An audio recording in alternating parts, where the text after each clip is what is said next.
In this video, I'm going to discuss square formats. When should we use them? When should we not use them? And the information is in my book, Ellen's Guide to Design Elements, on Amazon. What are the pros and cons of a square format? Well, it stands out because it's unusual, especially with large paintings. It's good for close-ups and intimate images. It gives these elephants an enclosed feeling. It appears calm, balanced, and stable, and supports simple shapes, especially geometric shapes. And there's little negative space, so you can see this negative space here and here. Those are the two biggest areas. And squares are good for symmetrical images, particularly religious ones, since the square symbolizes the earth. A square usually has little tension or directional pull, but that's not true of this painting, where we feel the wind going from the back right to the front left, and we see the sun going from the front left to the back right. Now, there are two subjects here, and one should dominate, which is this one. Alternatively, the two subjects can merge together. A problem with square formats is that much of its area is made up of corners, whereas for a rectangular format, less area is taken up by corners. And generally, we want to de-emphasize corners because we don't want the viewer to leave the painting through the corners. So in this painting, I actually emphasized the corner. I did the opposite of what I was supposed to do. And I guess the question is whether emphasizing this corner makes the viewer ignore the rest of the painting. If you don't think it does, then it's fine. Here are some ways that you can subdivide a square. So in the first one, we have a radial configuration, which works with simple symmetry, but it would be more interesting if the lines curved, if they didn't meet in the middle, or if there were lost and found lines. Now, a circle in a square creates a bullseye effect and lacks subtlety. And look at this circle. Although it's a true circle, it looks misshapen. A square in a circle yields 4 right triangles, creating a static pattern. Now, what about using the rule of thirds in a square?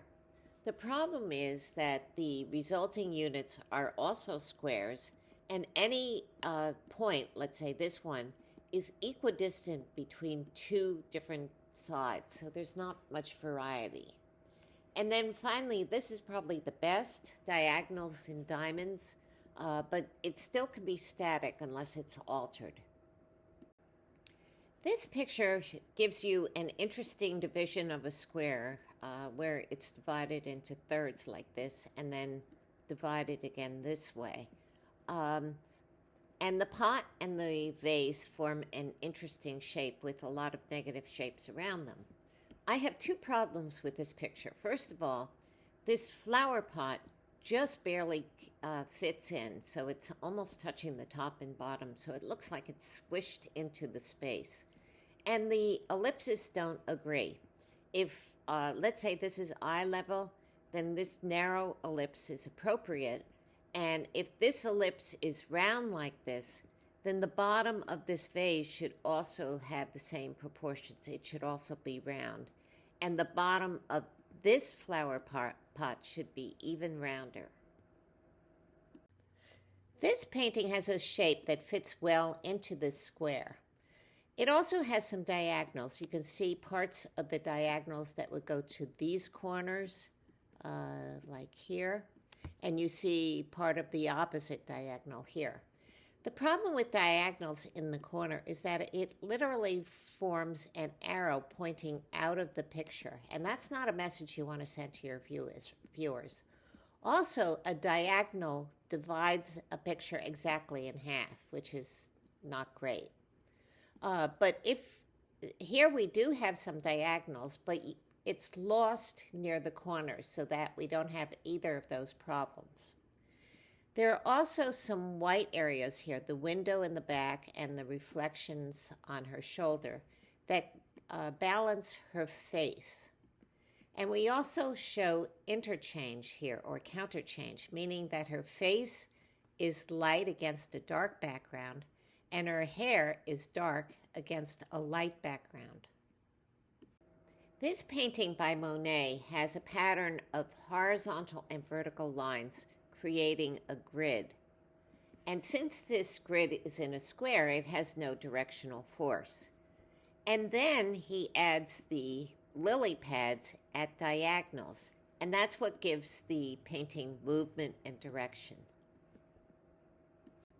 Mondrian often used a diamond frame, and I want to compare this painting that he did to one that I just made up. Now, in his painting, he has horizontal and vertical grid that gives the painting stability. And it's usually the other way around. Usually the frame stabilizes the picture, but here the picture stabilizes the frame. This second one looks unstable because the picture is accentuating the diamond. When we consider visual weight, we include the parts of the squares we don't see in A. So we might want to know, how big this square is, for example. And we see a little bit of a red square. But in this one, there are no implied shapes. So it's boring. There's no tension. Now, just when we look at the balance here, it seems to me that this side is heavier than this side, especially with this little red area right here. I don't know if he did that on purpose, but does that make it look like this diamond is going to roll away to the left? Please remember to subscribe and check out my book on Amazon. The link is in the comments section below.